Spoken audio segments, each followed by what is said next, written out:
Support for Another Round comes from Squarespace. Go to squarespace.com today for a domain experience that's transparent and easy to set up. Just make sure you enter offer code Another Round at checkout to get 10% off. Make your next move with Squarespace.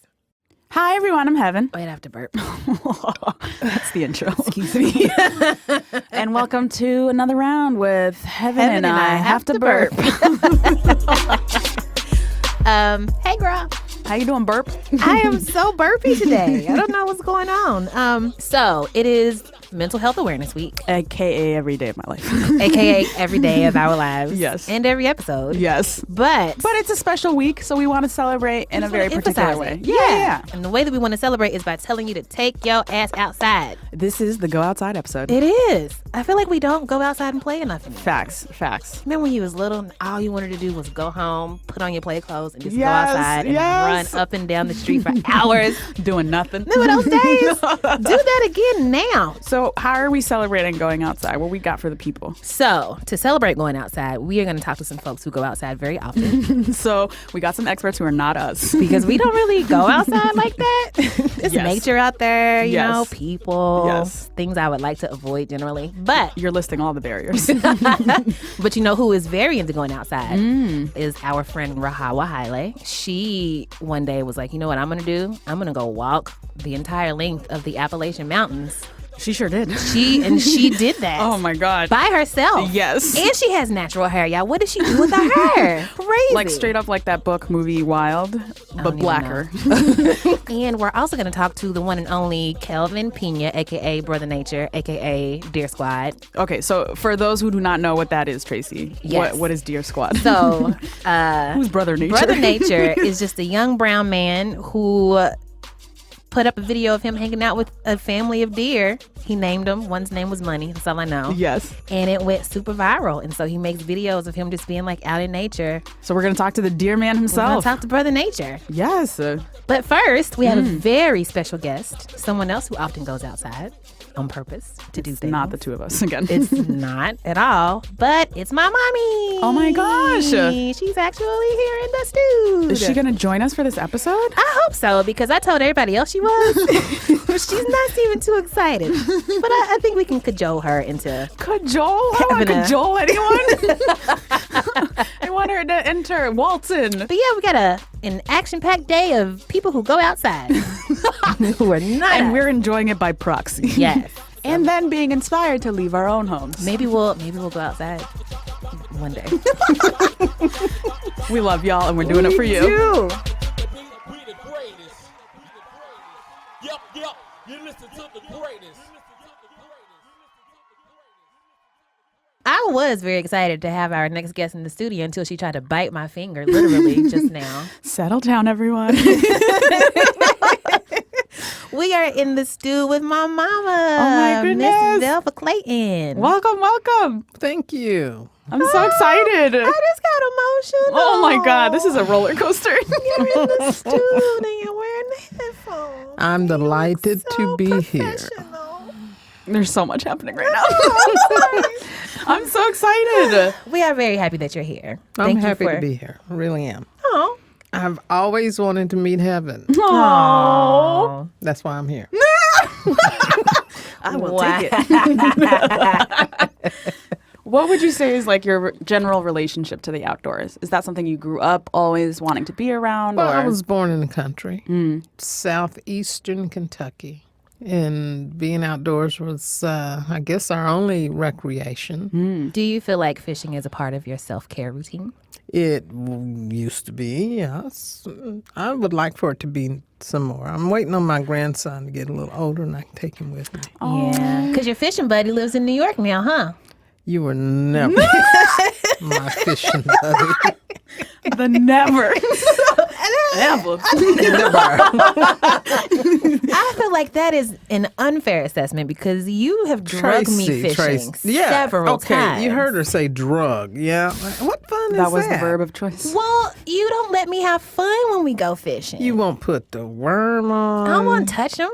And if you do get a bite, you're flinging the rod around. The fish is in the air. What? sounds like I have a bad. Remember that time I caught a stick? Yeah. That was her big I caught bite. an actual stick. I Oh was my trying to God. cast it You and it caught a got stick with caught in your the tree. And I was like, look, a fish stick. Oh my God.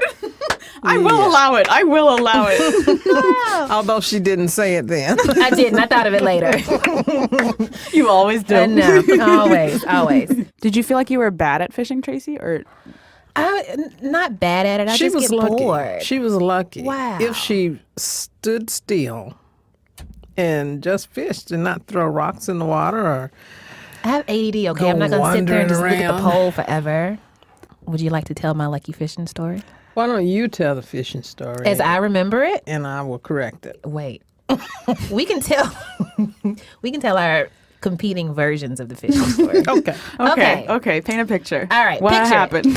Sicily, 1933. Let's start out saying she did not want to go fishing. I had to shame her into it. Okay. All this is Okay. true. And she had to shame me into it because I like stillness and doing nothing, but I don't like stillness and doing nothing on a fishing bank. Because until you get a bite on the pole, you're just sitting and looking at a stick in the water. And then if you're too loud, it's like distracting from the which is thing you're why ostensibly doing. Yeah, and I just can't do it. Anyway, so we're in the country for our family reunion. We have a family reunion the first weekend of every August. Love it. So hot, so hot. And naturally, since we're in the country where she likes to fish, she wanted to go fishing. I couldn't drive. I didn't have a say. So I also went fishing. So I'm standing out there by the car, waiting and waiting. Wow, this extra details. And she comes out of the cabin with her little prissy self. She's pulling on her dress. I feel like fashion-wise for me at this point, color blocking was like, Ooh. So I had on this, Oh, no. I had on this sundress. Okay. It was a black and white print sundress. And I decided that my accent color was going to be yellow, like bright, offensive crayon yellow. Okay. So I had this huge yellow purse. I had these yellow earrings and like a yellow something else. And some flip-flops, some sandals. And I come outside like, all right, I'm ready to go fishing. And she looks at me and she's just like, what is this? This is not what you wear to go fishing. So I stand there and a little surprised, and she said, what? She said, you don't like what I got on? I can go back in the house. That's a good That impression part of I remember. Tracy. Oh, wow. So I said, no. I'm like, listen, if you want me to go fishing, this is what you get. The fish are going to enjoy this look. Exactly. That's how you catch a fish. Shut up. Well, it worked because we get to this place. To the dam. It was called Wolf Creek Dam. Mm-hmm. And I bait her hook with my mealworms. They're little bitty white I don't mind worms. Look touching like, worms. Be quiet, I'm telling Oh, you. you're absolutely right. It's not your turn, Tracy. Go ahead, fam. Go ahead. You got it. Anyway, they look like little white maggots, right? So Fishing. I probably at some point got up and wandered off. I looked away and got my stuff set up, and I looked back over to my right, and Tracy was gone. Maybe, probably. Definitely. Hey, Your Honor, objection. Badgering the witness. She had wedged her pole between two rocks. Oh, no. What? And I look around for her. She's like 30 feet down the bank taking pictures.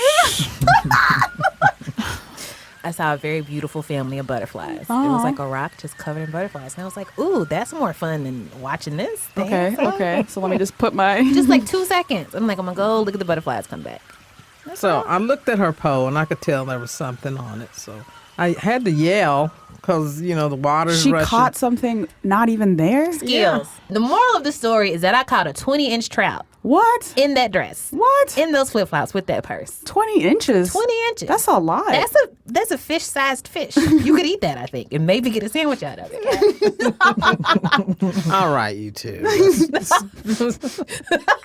Why did we just get in trouble? At any rate, Anyways. she's correct. It was like a 20-inch Trout? Oh, snaps. rainbow trout. Rainbow What? trout. Yeah. Those are the pretty ones. That's a fish. And from then on, it was known as my lucky fishing dress. Oh. Even though I don't. Which she never wore fishing. It got cold. This was in the summer. And she hasn't been back yet. No. We've been fishing together since then. I don't think so, dear. You owe me a fishing trip. I do. I like being with you. I was going to say I really like fishing. That's I mean, not if she would just sit still, we could sit and talk and... Have you gone fishing since you've taken your meds? true. No, I haven't. Just You in have to terms be of like medicated? paying attention. No. we Just have in to terms of drug her? feeling distracted. No, it'll keep me from getting as bored because you don't let me play on my phone. You don't let me do anything. So this is a good experiment. I would love to just invite myself to this trip. Well, you have a standing invitation. Oh, yay! Yes. Go outside. Go outside. Go outside. We're going to go outside.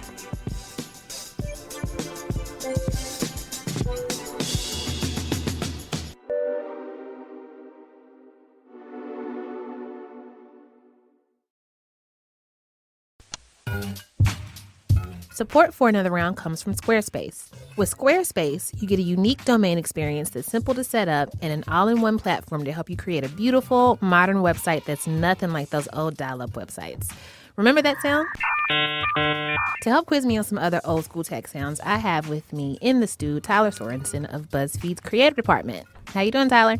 Doing well, Tracy. I have one sound for you. You might recognize this. Are you ready for it? I'm ready. I'm ready to win. Here it is. Oh, we're sorry. Your call cannot be completed as dialed. Yeah. Please check the number and try your call again. You ever get that message? Oh, man, I sure did. I gave that message a lot, too, back in the day. when you give somebody a fake phone number and then they try to call you, that's what they would hear.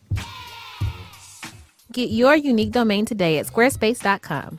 If you sign up for a year, the domain is free, and you can also save 10% off your first purchase with the offer code Another Round.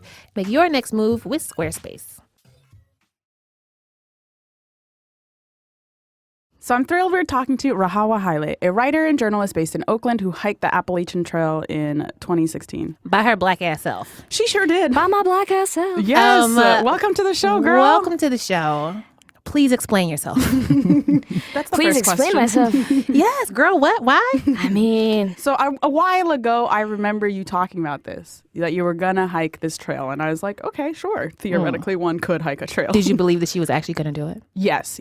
There was a determination, a conviction. I think the word is desperation, but yeah. Well, I'll let you set it up a little. What was the thinking behind this, and like, where did this idea come from? I mean, so, I was in New York. I spent 7 years in New York before hiking the trail.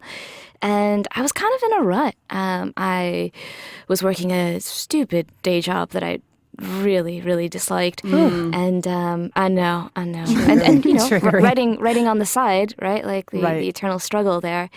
And I was in a relationship that wasn't really going well, I suppose. and my lease was coming up. And I'm like, Look at that trifecta right there. That's a New York trifecta. And I thought to myself, I'm in good health. I will never be more unencumbered than I am right now. Like, I don't have a mortgage, I don't have children, and my health is good. And so you were like, let me endanger this great health. Yeah, exactly. I'm like, this is a little too much health. I gotta pare this down. Let's get just too healthy. And, I had a friend who took me hiking up Bear Mountain, which is very close to New York City. It's tons of New Yorkers there on summer weekends. It's called Bear Mountain? Yeah, Bear Mountain. Okay. And it's very close, and it's really beautiful. And he took me there because I'd been reading all of these through hiking blogs, which are just travel journals. What is through hiking? Through hiking means you're doing the whole thing. The Appalachian Trail starts in Georgia and ends in Maine. So you're doing like a whole trail. Yeah, exactly. You're doing the whole thing from Georgia to Maine. A section hiker is somebody who hikes in sections. And a day hiker, which is what I was on the day that my friend took me to Bear Mountain, is someone who just goes out for the day and does a little bit of hiking. And he took me up this mountain. It was my first time on the Appalachian Trail. And by the time I got to the top, I just felt a kind of calm and a kind of peace that, Black women almost never get. So I thought... Tell me about this rare piece you found. Right. Yeah, exactly. Well, I got a mountain for you to climb if you're looking to find some of your own. As if we don't have enough mountains to climb every day. I know. Message. You got your figurative mountains. No, but it was incredible, and it was empowering, and just what I needed. And I told myself at some point, I think I'd like to try the whole thing. And then 2 years later, I showed up in Georgia ready to do so. You just said that when you got to the top of the mountain, you felt a peace that Black women rarely get to feel or experience. Yes. That's one way that I can see like something like hiking being an active like way or route to self-care for Black women, especially like if in your waking life, your regular normal life, you don't get that kind of peace. How does you being a Black woman, how does that transform the experience of hiking and being outdoors for you? Well, it's a compromised freedom. You know, there's never a time when I'm just on top of a mountain and thinking, wow, it's great to be human in a way that my other through hiking peers got to be. There's always awareness about my Blackness. There's never a time where I move through any kind of wilderness without being aware of a particular vulnerability that I am susceptible to. That's what I mean by a compromised freedom. That this is, you know, hiking the Appalachian Trail was as close as I ever got to freedom. But there's just the recognition that it isn't completely freeing because as I wrote in a feature that I did for Outside Magazine, a person of color starting the Appalachian Trail today in Georgia would have to walk 700 miles before they reached roughly 700 miles before they reached the first county that didn't vote for Trump.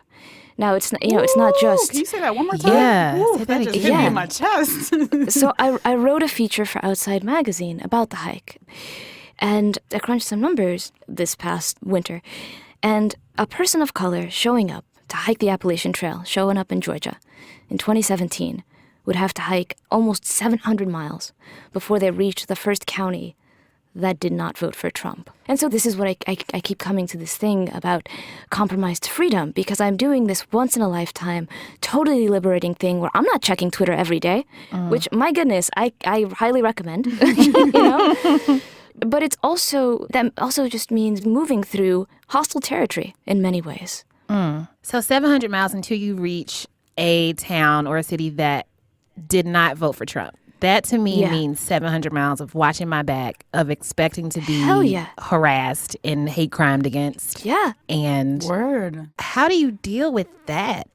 Ooh, you know, I mean, I wish I had good answers for that. Can we back up a little and talk about like your prep for this trip? Like, was that a thing you thought about going into the trip? Like, how do I prepare for my safety if I am hate crimed in Trump County? No, absolutely, absolutely. I mean, every ounce matters on the trail. Every ounce that you carry, because you're carrying it up and down really steep mountains. You don't want to bring more than you need. But, you know, I remember carrying a backup battery to recharge my phone. There's a lot of technology on the trail, and people use their phones all of the time. So you had Wi-Fi? No, I didn't have Wi-Fi, not yet. But, you know, I always made sure that I had my cell phone, or that people knew where my last whereabouts were. You know, I was regularly in contact with my family and with my friends. And, you know, my network really stepped up to make sure that I felt safe. And hikers also, I mean, the numbers tend to skew about 75% male and like 25% female for people who hike the Appalachian Trail. But it is, I mean, overwhelmingly white. I don't just mean like there aren't many Black people. I mean, there are very few people of color, period. I hope that that's changing. But, you know, I just, you asked me how I prepared. And I don't know, Heben, how do you prepare to leave your house every day? You know, like, you know, that's the truth of it is, I mean, I feel like if there's one thing that the past year has shown us, it's that the wilderness exists in far more places than just the wilderness, right? So you take all the precautions that you can. You never hitch alone. I would recommend that for most women, if not all women, but especially for people of color. You do not get into a random car in the middle of nowhere, Virginia, and not think twice. Right. But I feel like there's a danger posed by like some creepy person who looks like he's just like out to hurt anybody, right? In general. Yeah. But I feel like That's true. for a Black woman, like you could just be like if you meet a man in a Confederate flag T-shirt, you know, that's not like somebody who's like jumping out to rob you. It's somebody who already has preconceived notions about you and your Blackness and your Black body being in this white space. So did you feel like this is like some extra shit, right? It is extra shit. And I mean, you know, honestly, there's a lot of risk involved, right? I mean, there's inherent risk involved in a trek like this. And I wish I could say I had a special, like, routine that gave me confidence. You know, a certain amount of it was stupidity, a certain amount of it was bravery, and a certain amount of it was luck. But it was always in the back of my mind, and I certainly met people in towns and day hikers who were just out on the trail for a day or so wearing Confederate flags. It was a 2,000-mile hike through microaggressions, as far as I'm concerned. And I'm not going to lie about that. And there are people on the trail right now. I'm not the first Black person to through hike a trail. There are 3 long trails in America. There's the Appalachian Trail, the Pacific Crest Trail, which Cheryl strayed and wild, right? There's that one. And then there's another one in the middle that very few people do called the Continental Divide Trail. And this year, I know of 3 Black people that are on each of those trails, and they're all struggling. They're all struggling in the ways that you think any Black person in the middle of nowhere in America would be struggling. Number one struggle, what did y'all do with your hair? Yes. Ooh, I chopped off my afro. And that was a personal choice. What I have seen, and what I'd love to write about at some point, is so many protective styles. So many dreads, lots of braids, lots of twists. But protective styles, because those leaves are everywhere and those ticks are everywhere. And the last thing you want is a tick finding your scalp, because you are never going to find it. Right, and all that hair. I know. And it's so I know. thick. I mean, Right. You can't just detangle when you want to. Right. Exactly. Oh, it was a struggle. Let me tell you something. There were so many white things that I saw on the trail. Lots of white things. But arguably the whitest thing was when I finally got to a town to take a shower, which is a rare treat, It's not as rare as in other places, maybe. But, you've been hiking. You've hiked maybe 100 miles. You get to take your first shower. Wow. And you're at a hostel. There are all these hiker hostels. And you look and you reach for the soap and shampoo and conditioner, and you pick up some Old Spice 3-in-1 body shampoo conditioner. And I remember looking at this bottle like, are you? This is not the relief. Oh my God. Come on. Yeah, no. And I remember also, there was a time in Gatlinburg, Tennessee, where I was in a supermarket just trying to get some resupply food for the next section, and I ran into a single packet of some argan oil deep conditioner, and that I could take with me. There was was super none but light. Jesus, girl. I mean, I nearly cried in the supermarket. It was a moment. The hair struggle is real, and that's why I got rid of most of mine, because I didn't think I'd be able to take care of it. But I'll tell you, I've seen many Black hikers who have kept their twists and kept their dreads. And That's amazing. Did you take a satin bonnet to sleep in it? No. I mean, I chopped off. I mean, I went from having, what my had hair a looked like. lot I had of this hair. big Yes, natural, ma'am. a lot of natural, and I big chopped. I was down to an inch or 2 inches, and so I didn't have much to worry about on that front, thankfully. I'm just. I'm stressed just thinking about it. I'm also curious what it is also about the hiking. I can understand, and it doesn't strongly speak to me, but I can see why people are moved by just the act of reaching a peak or finishing a trail. The thing that where you lose me is the pack of stuff, all that stuff on your back. I don't know. Can you walk me through what it is about so that? heavy. Yeah. So I know right now we've been focusing about the struggles, because the struggles are so real. The struggles are so real. My pack is heavy. My feet ache. The Appalachian Trail is very rocky, very sharp rocks, very steep. It goes just right up the mountain many times, and that's also hard. You got to poop in the woods. That's not fun. Do you take toilet paper when you go, or do you just gotta leaves and berries and stuff? I mean, no, Where you the took berries toilet paper. I always took toilet paper. Okay. Some people tried to cut down on their pack weights because their packs are so heavy by taking only as much toilet paper as they needed, and they were always asking people for more. So take your toilet That paper, would be Tracy. friends. No, Tracy would have been out there with the entire rollerback suitcase of nothing but toilet Yeah, paper. heck yeah! I'm No, starting I a got black every market time I got to a new town, I got a roll of toilet paper without fail. It was Treat just yourself. there was no question. but I mean, there's it's uncomfortable. As I said, you don't get to shower and you got to poop in the woods. Sometimes there are shelters set up along the trail, keep you out of the rain. Most of the time I slept in my tent, but sometimes there are shelters every 10, 15-ish miles on the trail. And there are mice, there are mice just running around while you're trying to sleep. And I'm sure you're like, Rahawa, why? Why are you? I really am, done this? honestly. Why did you do this to yourself? Why? And I can tell you that I've mentioned the compromised freedom and focused on the compromise, but the freedom, I got to wake up every single day and walk through some of the most beautiful landscapes. I always knew what forward looked like. for 6 months straight. I just followed these markers. I didn't have to think about the world. I had to think about myself, obviously, to keep myself safe. And there were reminders of the world because there were Trump lawn endorsements everywhere that I went. There were Confederate flags everywhere that I went. But I didn't have the day-to-day trauma of being a woke person in America. And that was just something that I really needed. I needed, especially after the years that preceded my hike, I just needed an opportunity where no one could fail me but me, where I could just go out and show up for myself day after day, uncompromised. And I did. You did that, girl. You yes. did the hell out of I that. did. Yes. I'm so proud of you. I feel like it's Thank not. you. I just, it's like so beyond my vision of accomplishment. Like I don't have a scale for how much you just achieved in that amount of time. Yeah. What did you learn about yourself on this trip? A thing that I've mentioned before, other than the fact that I can walk a lot, a thing that I've mentioned before, to friends, and that I've written about a little bit was, I remember one time you wake up early, wake up with the sun, and you get going. And I remember one time I was on top of this mountain in Vermont, and I realized that I'd scaled 2 mountains before the time that most people even show up to work.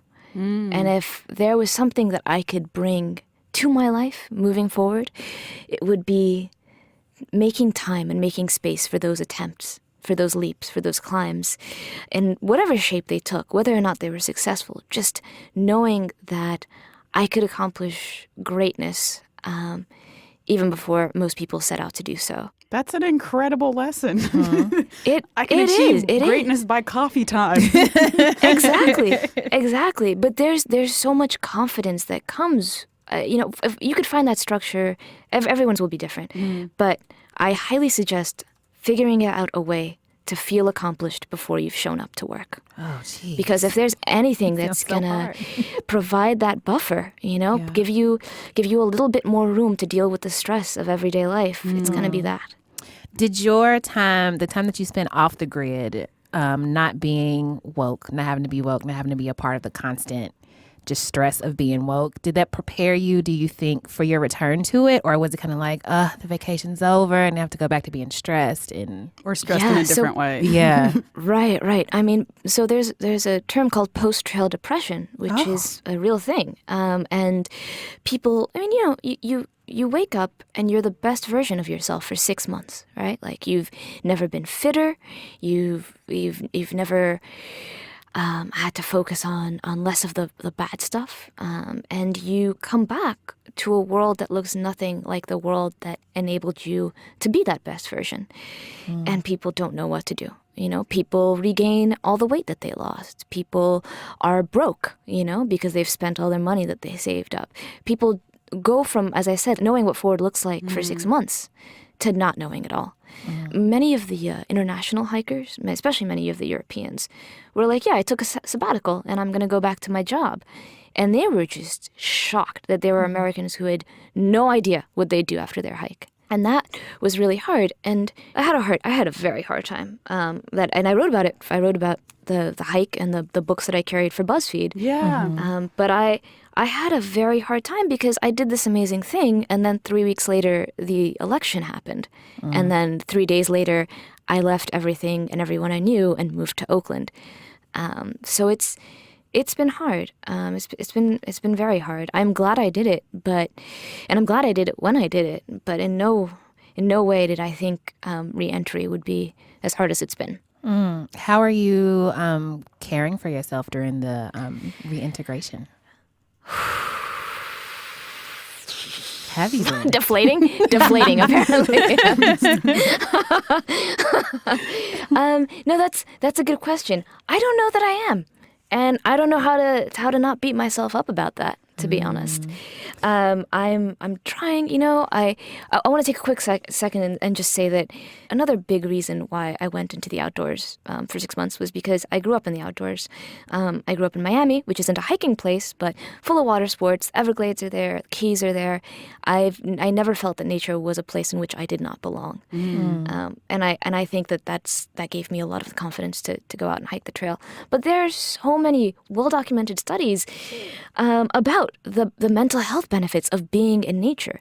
And that's, at least for me, I felt that. I recently wrote for The Atlantic about forest bathing, where you just go out and just be in a forest and not put any pressure on yourself. Forest bathing? Yeah. Forest bathing. You don't take a shower in the forest. You just go. And I was like, you just go in the woods and you... No, not at all. No, you just go and you be in nature and you just take a little walk. You can read about it and it's good. And you have organizations like Girl Trek. I don't know if you've heard about them. You know about them? No, what's Girl Trek? Their goal is to get black women specifically, but people to walk for half an hour a day in their neighborhoods, in their communities, in parks. Because, you know, we suffer from so many of the biggest health crises in America, you know, with diabetes and with obesity. And so you have these entire hundreds of thousands of black women who are committed to walking 30 minutes a day in whatever areas. Yeah, it is. And you have outdoor organizations for people of color who are trying to make safe spaces, for people of color who want to be in nature and maybe just don't really know how to or don't feel comfortable going out alone. So you have organizations like Outdoor Afro or Latino Outdoors. Outdoor Afro? That sounds so dope. You know, for me, you know, I'm writing about this and I can see the changes happening slowly. And I can see where things are going. I highly recommend the Instagram Unlikely Hikers, which just shows hikers of all different backgrounds, non-white, who are doing amazing things and going out there just to show that we out here, you know? Yes, we out here. Even we in out nature. here. Out Yeah, here, exactly. out there, out everywhere. We are. And that you can be too if you want to. You know, obviously this isn't like a threat that like black people, you better get, the only thing that's going to make you feel better and get rid of your depression is some trees. It's not that, obviously. But, you know, it's about taking time for yourself and it's about being outside in a way that nourishes you. I'm curious if you were saying that you always felt comfortable in nature and that having Miami as your background felt like a playing ground for this in some ways. Did you ever get that kind of like, I know your family's Eritrean. Did you ever get that kind of immigrant parent pushback of like, why you gonna go camping, be like homeless for free when I paid? Homeless on purpose. Right, homeless on purpose when we came to America for blah, blah, blah, blah, blah, you know? My mother burst into tears. When I told her I'm going to go into the woods for 6 months. She's like, I don't know how I failed you. You know, I raised you right. I made sure you had all the opportunities and did well in your studies. And you're telling me you're 30, you're not married, you don't have any kids. You just cut off your hair. You cut off your hair. You're a quote unquote writer, whatever that means. Drag out with us right now. A quote artist. My mom worries, you know, she's like, you're telling me that you have no stability and you're doing something that's going to put you at risk. And I'm a mom and I'm afraid. And one of my favorite transformations has to do with my mom because she went from not knowing a damn thing about the Appalachian Trail. She's like, all I know is that you're going to go into the woods, a bear's going to eat you or a white man's going to kill you. One or the other. There's no other way to this. Accurate. You know? And those are the only two options. Yeah. She seriously thought I was going to show up in Georgia with like a bottle of water in one hand and like a machete in the other hand and just find my way to Maine somehow. Don't know how. But then she went from like not knowing a thing to texting me like a month or two in with like, have you backflushed your water filter recently? Did you hang your bear bag? I swear to you, I know my mom has gotten so into it. And I'm telling you, I have never felt closer to her. For the first time in my life, I feel like I have a relationship with my mom, like a real relationship. And I'm about to start this crying hike. right now. I know, I didn't expect it. I can't even say words. That is amazing. Do you think that you two would ever hike together? I think we would. I think she'd love to. And God. she's strong. You know, hell, she fought in the war for independence. Like I'm sorry? she fought in like the war for independence. Both of my parents did back in the 60s with Okay. Ethiopia. There was a 30-year war, and I mean, like, I'm pretty sure if I put my mom on a mountain, she'd be just fine. She'd be like, be yeah, all right. no, this is great. It's better without the gun. You know. Sometimes in mixed company, I forget that everyone's parents doesn't have like a weird war story where they're tangentially yeah. related to a political. I was like, war. No, it's funny. I was telling Hannah Georgis, Friend of the show. Hey girl. Hey girl. I was telling Hannah that I called to wish my mom on September 1st a happy start of the struggle for Independence Day, which is a real thing. It's September 1st, and it was the official start of the war for independence, and that's a holiday that I call my mom for.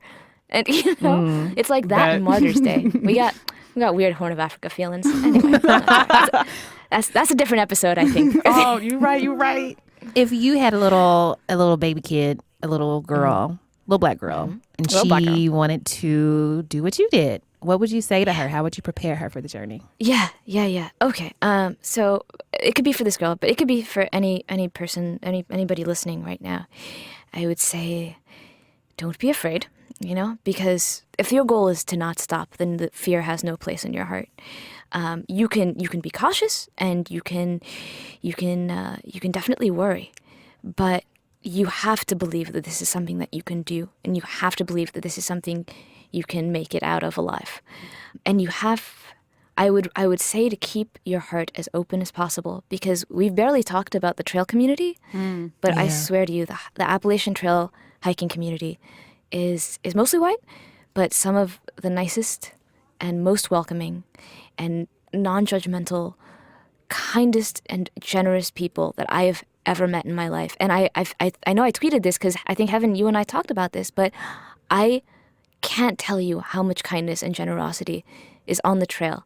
And if you close your heart to that, then you'll never see it, and you won't appreciate it. And it might be the most amazing thing that happens to you in your life. So like, how do you Please find this do. community? Like, do you you read and research beforehand, of course, but like, do you make contact with people in certain like cities or certain spots along the trail beforehand? Do you just show up and you like, hey, I'm here to walk? and the community that I speak of is the community of people who are hiking the trail at the same time as you. The people who are also there to get from Georgia to Maine somehow. And a thing that amazes me the most, or that amazed me the most by the time I got to the trail, was when you'd ask people, why did you do this? Like, what drove you to the woods? What made you want to do something like that?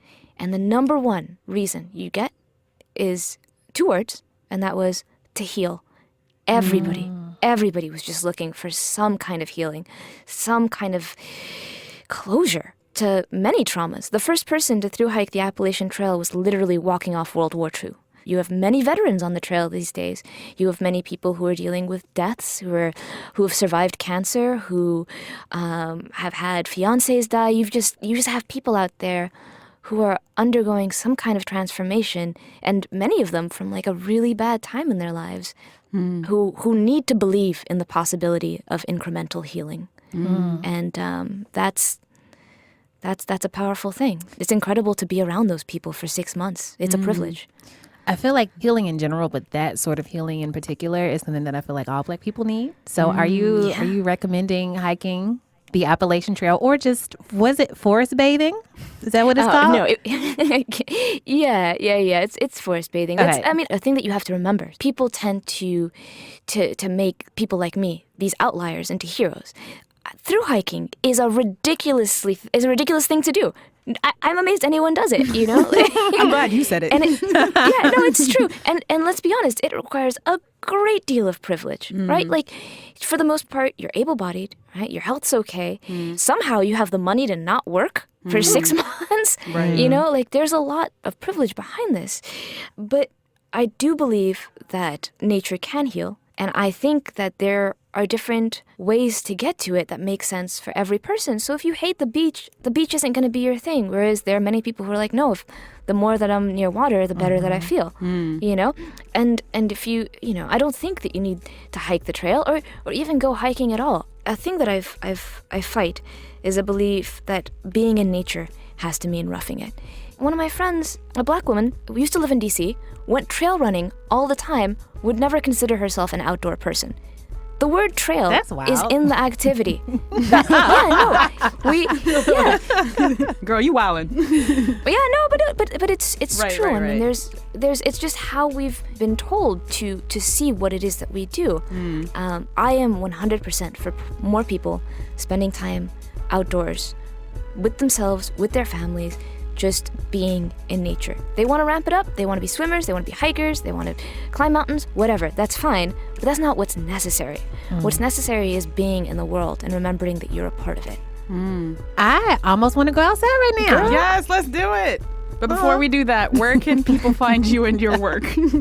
Yeah. I took a little Twitter break for August, but now it's September, so I guess I'm back. As of Welcome back, today. girl. I don't know. You know what? Take your time. I know. I kept looking at the news the past month, and I'm like, ooh, I'm glad I'm not on Twitter for this. Going back to the woods. But you can find me on Twitter at Rahawa Haile or Rahawa Haile for the Abisha folks. We had a conversation about how to pronounce my name, and we can get into that another time. But it's at RAHAWAHAILE. Send me your cloud photos. I like clouds. If you're out in nature, say hey. If you need help, honestly, if you are a black person who needs help figuring out how to be in nature, drop me a line. I will be hitting you up soon. I got you, girl.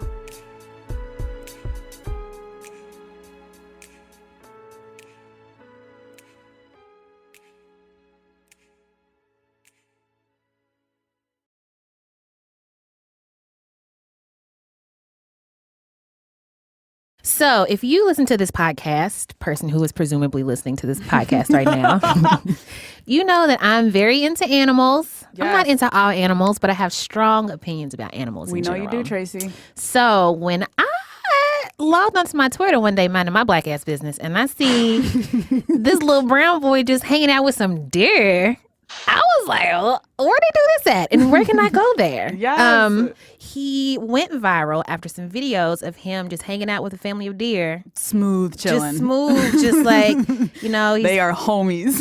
he's named them. One's name Yes. is Money. And he just feeds them delicious, wholesome stuff. Yeah. It's so pure. Good pure internet. So hard to find. It is hard to find. I just want to show everybody how I'm spending my day. I'm out here eating crackers with my pet deer. His name Money. I want everybody to meet him.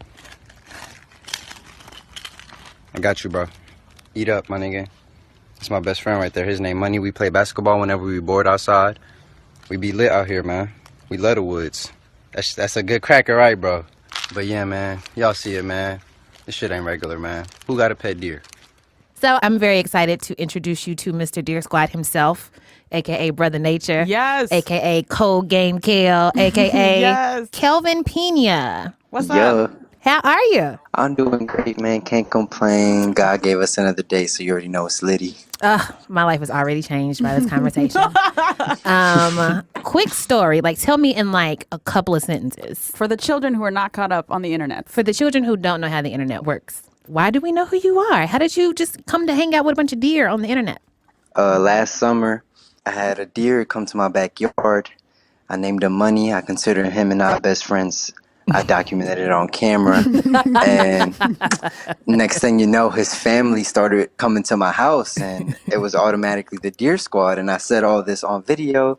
And in like 3 days of me having my videos up, they went crazy on Twitter. Like, I went from 1,500 followers one day to 150,000 3 days later. Just What? Yeah, just off the strength of the internet. So I guess that's how y'all know me today, man. Okay. So where in the world were you? Where are these deer at? The deer are in Pennsylvania. And that's where you were living at the time, right? Yeah. I had just moved to Pennsylvania last summer because I was starting college. I had just moved from Texas straight to Pennsylvania to go to school over there. So did you interact with wildlife a lot when you were in Texas? Or were you like, not- oh, snap, it's a deer. I have to go say hi to it. Yeah, it was more like a shocking type thing. Like, it was like, because I've seen the deer before. I've been in Pennsylvania before, but like I never seen a deer so close. So I was just definitely shocked.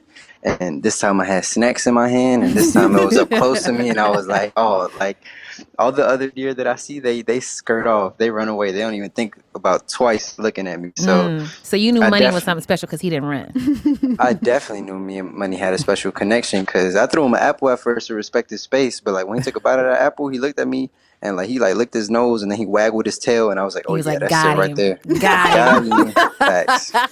Okay.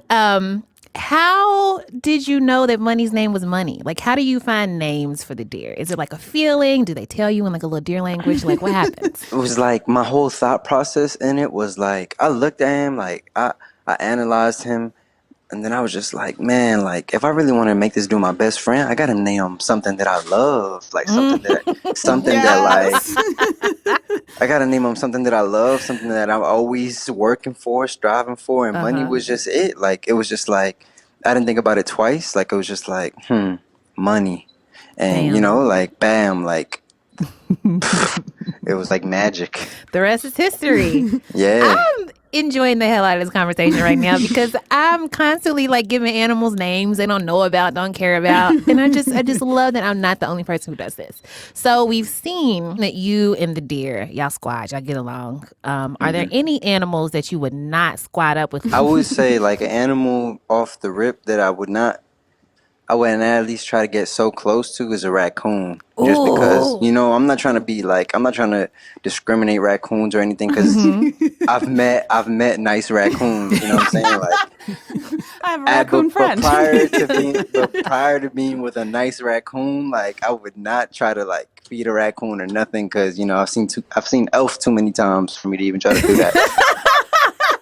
I agree. I also don't fuck with raccoons. But I'm telling you, there is some good raccoons out there. Like look at this beef right here. Like I really had the feeling like, damn, like raccoons really don't fuck with nobody. Raccoons, Right. like straight up evil, but They just stealing like, your shit. They dress like robbers, just like straight up. I'm coming for you in your home and like everything you got. I'm going in your trash. I'm messing it up. Yeah, and I'll be back tomorrow with my homies. Yeah, facts. And then.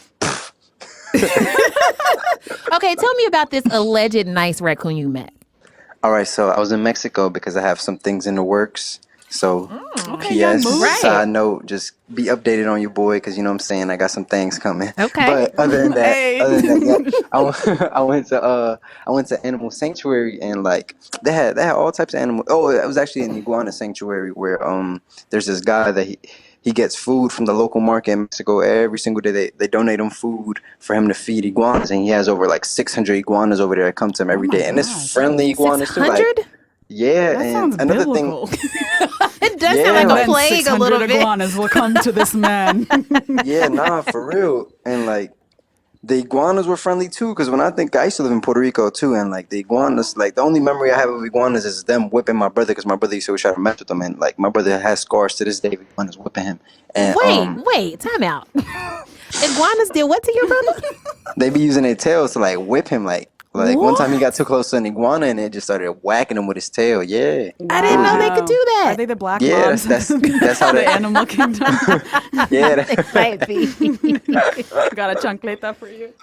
facts. Exactly. Okay. It's like they built. But anyway. So this is where you were when you met this supposed nice raccoon. Yeah, no, it wasn't a nice raccoon. Like I came up, like the lady that handled the raccoon was like singing to it, and the raccoon was just like in his arms, like chilling, like just chilling. I went in there, and the raccoon was chilling with me too. It let me pet it and everything. Like I was like, wow. Okay. I hear you. I hear you. I'm Yeah. very curious about your background because it really does feel like you and the deer are like homies. Like, how did you, like, y'all are so smooth with it. It feels like y'all are friends, and I don't understand. Like, did you have an education in like how to properly approach a deer? This is how you can tell that it likes you. I've always told myself that I have good like common sense. You know what I'm saying? Like so. First, to be cool with the deer, I gave him some snacks that Peter probably wouldn't be happy with me giving to him. You know what I'm saying? Like I gave him powdered donuts at first. Like, I gave him a couple of pork rinds. yeah. I gave, like, Just what you had at around? First, yeah, like money. Like at first, I I give them crackers. Like, I'm pretty sure you're not supposed to eat crackers, but like it's the only thing I had in my house. Like I had nothing healthy, so it was like, all right, you gonna eat what I eat right now. So basically, I gave him, any yeah, dog I gave him like POC powdered donuts and like, you know what I'm saying? Like I gave him like the sweets at first. I gave him some nice treats that I knew he would like bowl before of he cornflakes. Yeah, exactly. So I gave him some stuff that I knew he would like automatically, like things that I knew I like. So after that, I treat him like a homie, like straight up, like whatever you want to eat, like yo, I got it. But once I realized that like they're starting to come every day, I give him nice snacks. But I think we're just cool because like when I approach them, I'm just like straight up fearless, like because if you go to them scared, they sense the fear off you. I feel like That's animals. what I was about to say. I feel Yeah, like they animals. can smell the fear on Yeah, you. animals catch the vibes of people. So let's say like somebody walks up to you all afraid, like, yo, like what the hell you scared for? You know what I'm saying? So like shit like that's gonna freak me out. So Yeah, you you making know, me so nervous. I What's go your in there. problem? Yeah, exactly. So I walk up to him, I be cool, chilling, no fear in my heart. But like Just good vibes. the very Wow. first one was like it was a buck, right? So it had like the huge antlers and stuff, and you was Yep. still just like something, man. Yeah, I had to be because I really wanted him to be my friend. Like I've always like admired animals. I be like, damn, they're so cool. And I seen a buck. You know what I'm saying? Like a buck, full rack and everything. I was like, sheesh. So you've always been into animals? I've always loved animals, but like more than love, like I've always like admired animals. Like every night before I went to sleep, I used to watch like animal documentaries before going to bed. Aw. What's your favorite animal aside from deers? I feel like my favorite animal, the animal like I admire the most. I have to think. I like dogs. I like English bulldogs. That's like my favorite animal. And you have one of those, right? No, you have a American bulldog. I have an American bulldog. Yeah, And what's your dog's name? Max. What does Max think about all your other little animal friends? Yeah, this whole new squad you got right. now. Max like, oh, you too big for me now? What's going on? Well, Max old now. Max like 12. So Max now like So Max like, you got some new friends. Good. I don't have to play fetch no more. Max. Like Max back in the day, he used to chase them, but now it's just like they just be chilling. Like they look at each other. You know, like Max minds his business. He don't even try chasing them because he's a little slow now. Can't even catch him. He's me. I also mind my business, and I'm also slow. Yeah. One of the things that I always think about whenever I hear of another young person of color doing something that I've never seen a person of color like showcased for. Like you see this a lot with like animal shows, and you see it with travel and stuff. Like there's just no brown people like animal shows. Like what is that about? And there's no like brown people travel shows. You know what I mean? Right. Word. So one of the things that makes me so excited about you and what you're doing, like even if it's just like a fun like little thing you do on the side, even though I know that this is becoming a bigger thing, which we'll talk about, but I get so excited about you and what you're doing because I'm just like some other little brown boy is gonna see him talking to some deer and be like, yo, I want to go meet a deer too. And then maybe he's like, I'm really into animals. I'm like, this is my track. This is my life now. So have you, in meeting like fans and stuff, do you ever meet like little kids, little brown kids who was just like, I want to be like you when you grow up. I want to do what you do? Yeah, cause I've had like a couple of meet and greets and just kids, like they just be so excited to see me, and they're just like, man, like, and even grown people, like they're like, yo, you're my idol. You know what I'm saying? Like, What does that feel it's- like to hear? It just feels like so cool because it's like, damn, like people like me, like shit. Aw. Yeah, like it's also very humbling too. Like it encourages me to just keep being me and like, you know, stay on track. Like I love it. I'm very grateful for Are there all of like it. any Puerto Ricans with travel shows or something? You know, I can't like I name- can't name a single. A single person Yeah. of color, period, with a travel show or an animal show. Is that something you're into? We're gonna make it. If Yeah, Animal Planet calls most you tomorrow, they're like, hey, Brother Nature the show, are you ready? You down? Heck yeah, I'm with it. Like I've low key always wanted to be on TV, so you know. Just a matter of time. Another great thing about your story is that you are not just like out here making viral videos for the sake of making viral videos. You are helping to feed other people and animals too, maybe with the Everybody Eats Foundation. Tell us about that.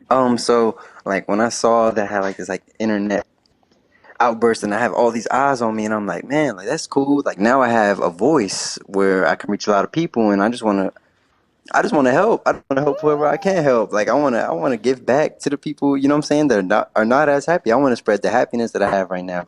I'm not saying like the internet, like that's what made me happy because I had just found like true happiness within myself like right before it happened, and I feel like, I feel like it was perfect timing. So it was Wait. just like, yeah. So it was Talk just to us like, about this finding true happiness within yourself at how old? Tell us your uh, secrets.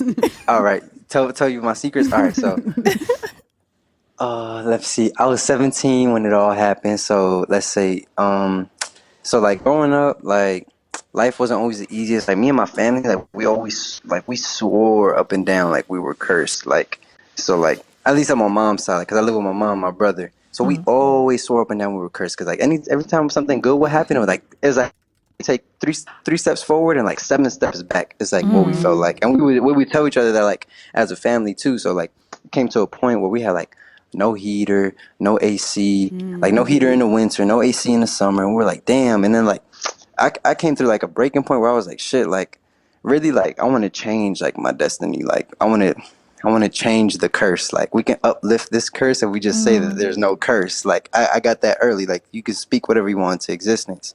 And it's like I kind of did it without even knowing. So I was like, let me just make the best out of what I have now, and like the best of what I can do, which is school. You know what I'm saying? I'm only, how old am I? Like 15, like 14, 15. So I'm like, I can't get no job. I can't do nothing. So let me just help my mom by getting good grades and doing the best I can in the swim team.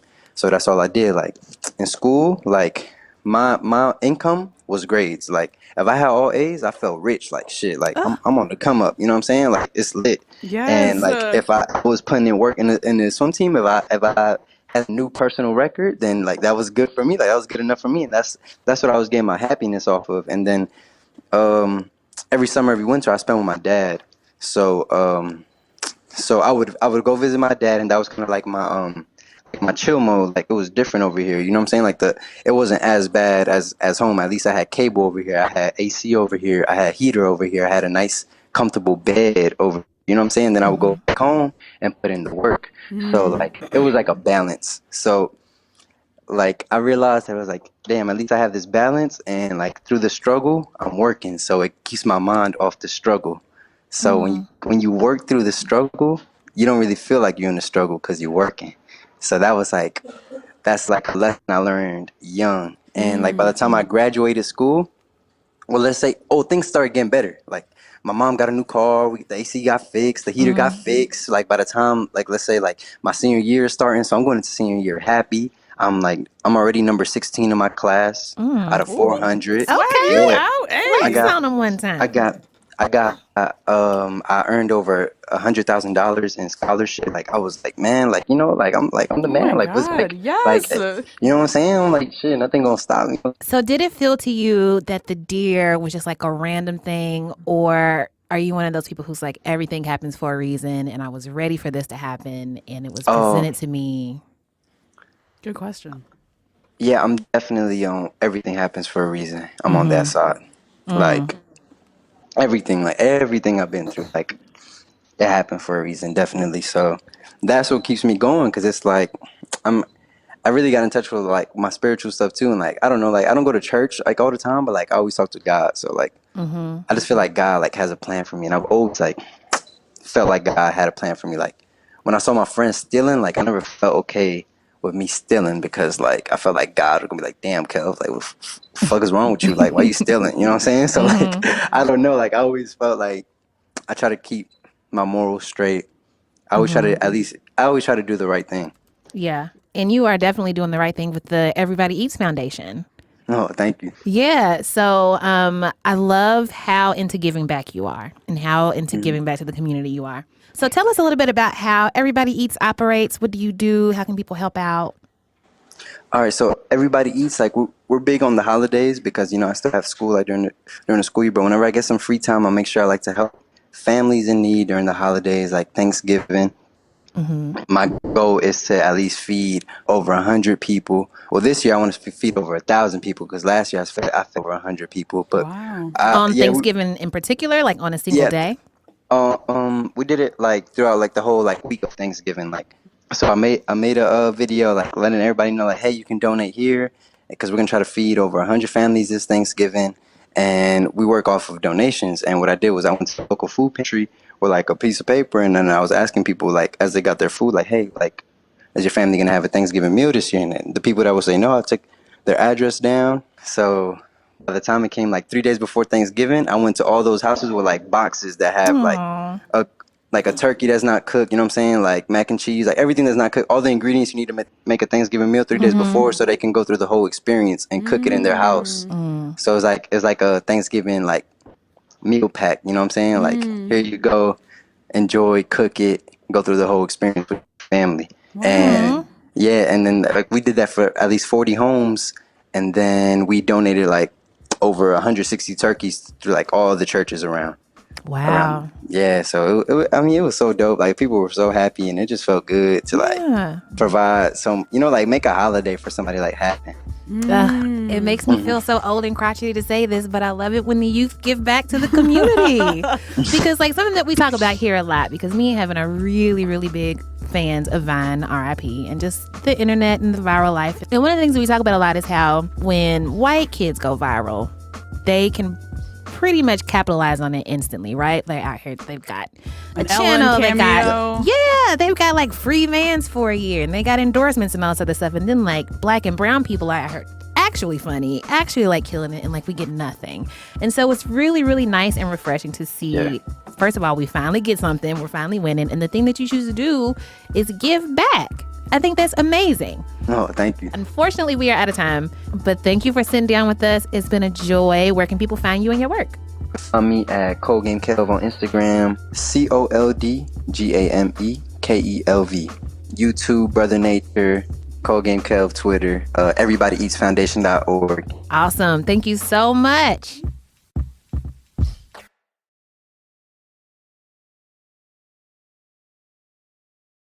Heben, guess what time it is? What time is it? It's time to buy some rounds. Yay! Okay, next, Heben, who or what is your round for? I have a very, very super quick round. It's my like only travel hack. Ooh, a travel hack.